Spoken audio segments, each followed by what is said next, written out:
Catherine Bernardo sumagot sa mga nagsabing nagbigay umano ng bulaklak si Daniel Padilla sa kanyang dressing room, hindi daw ito totoo.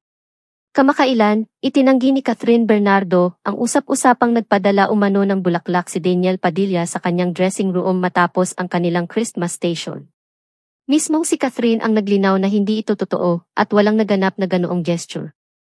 Ayon sa aktres, mahalaga sa kanya ang pagiging malinaw at tapat tungkol sa kanyang personal at profesional na buhay upang maiwasan ang anumang maling haka-haka o spekulasyon.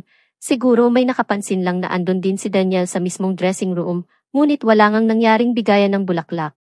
Anya sa isyong nagpadala umano si Daniel Padilla ng bulaklak sa kanyang dressing room pagkatapos ng Christmas Station ID event, mismong si Catherine ang naglinaw na hindi ito totoo. Sinabi niya na walang ganoong pangyayari at nilinaw niya ito upang maiwasan ang mga maling haka-haka at usap-usapan.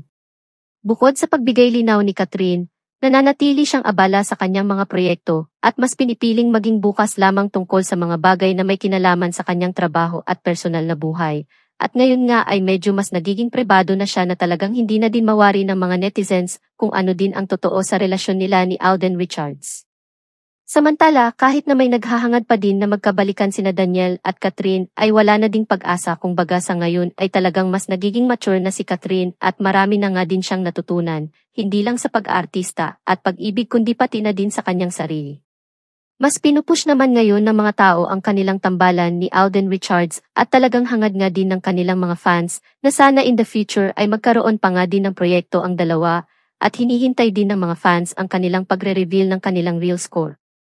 Ngunit sa ngayon ay talagang medyo pribado nga ang dalawa na talagang nere-respeto naman ng kanilang mga supporters.